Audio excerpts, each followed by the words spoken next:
नमस्कार, Madhya Pradesh daily current updates में आपका स्वागत है। आइए बात करते हैं मध्य प्रदेश की महाकाल नगरी उज्जैन से जुड़ी हुई एक बड़ी खबर। उज्जैन में महाकाल मंदिर सबसे ज्यादा प्रसिद्ध है। पूरे भारतवर्ष से लगातार लाखों की संख्या में रोजाना और करोड़ों की संख्या में सालाना श्रद्धालुगण यहां पर भगवान शिव का आशीर्वाद प्राप्त करने के लिए आते हैं।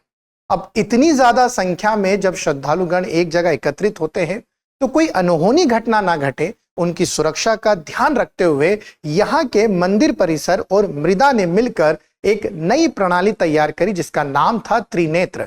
यह एक AI based video surveillance model है जो यहाँ पर फेस रिकग्नाइजेशन मेथड से अलग अलग चीजों के सर्विलियंस करता है।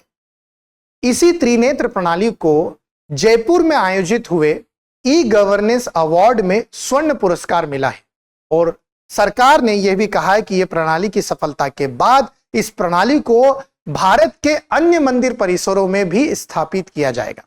आइए खबर को अंत तक देखते हैं। इसमें एक प्रश्न भी है जो आपको मुझे कमेंट करके उत्तर देना होगा और हम महाकाल लोक की भी जानकारी आपको बताते हैं। यह है महाकाल लोक उज्जैन और बात करते हैं, यह अवार्ड मिला है ई गवर्नेंस अवार्ड। अब त्रिनेत्र क्या है? Trinetra AI based surveillance system for Mahakal Rudra Sagar integrated development, MRIDA, Mahakal Rudra Sagar integrated development जो है एरिया है, मृदा कहा जाता है, मंदिर परिषद मिलकर इसे चलाते हैं। इस प्रणाली को त्रिनेत्र नाम दिया है। 500 से ज्यादा एआई सर्विलियंस यहां पर कैमरे हैं। जयपुर में ई गवर्नेंस सम्मेलन में त्रिनेत्र प्रणाली को स्वर्ण पुरस्कार मिला है। क्यों मिला, अब आपको समझाते हैं कि क्या ऐसा हुआ है। देखिए, त्रिनेत्र के पहले और बाद में, मतलब महाकाल लोक बनने के पहले और बाद में बहुत अंतर आया है श्रद्धालु गणों की संख्या में। पहले की अगर हम बात करें तो सालाना 1.5 करोड़ के आसपास लोग दर्शन करने पहुंचते थे उज्जैन। अब इसकी संख्या 8 करोड़ हो गई है, लगभग 8 गुना। अगर हम बात करें रोजाना, अगर श्रद्धालु जन की बात करें तो 20 से 30 हजार, जो बढ़कर 2 लाख हो गई है। सावन सोमवार या महाशिवरात्रि वाले अगर अवसर की बात करेंगे तो यह संख्या प्रतिदिन 8 लाख पर पहुंच जाती है।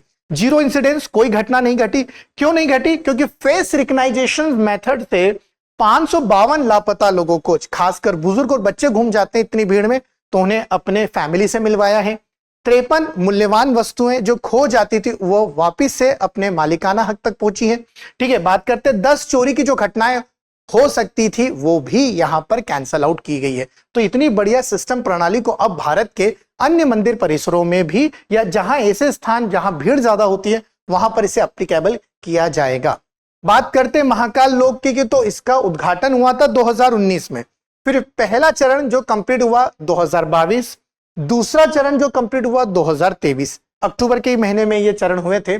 सिंहस्थ आने वाला है। अब सिंहस्थ क्या है, अगर हम बात करें कि सिंहस्थ क्या है, तो सिंहस्थ जो है महाकुंभ है। उज्जैन में लगने वाले महाकुंभ को सिंहस्थ कहा जाता है। क्यों कहा जाता है, कमेंट में आप मुझे जरूर बताएंगे। 12 साल में आयोजित होता है। पिछली बार 2016 में हुआ था। क्षिप्रा नदी के किनारे अमृत का मेला लगता है, 2028 में आयोजित होगा। इसलिए त्रिनेत्र प्रणाली की क्षमता को 8 गुना बढ़ा दिया जाएगा। 3500 जो है कैमरे होंगे। इसके अलावा जो है ड्रोन से भी निगरानी की जाएगी। अब आप मुझे एक प्रश्न का उत्तर बताएंगे, उज्जैन में किस स्थान को पृथ्वी का केंद्र माना जाता है?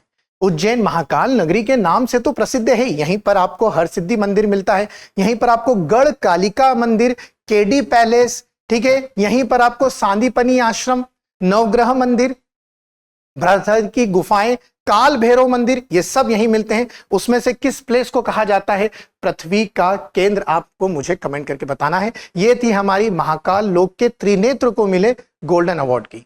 जय हिंद, जय भारत। अब एग्जाम की तैयारी को और बेहतर करने के लिए हमारे चैनल को लाइक, शेयर और सब्सक्राइब करना ना भूलें।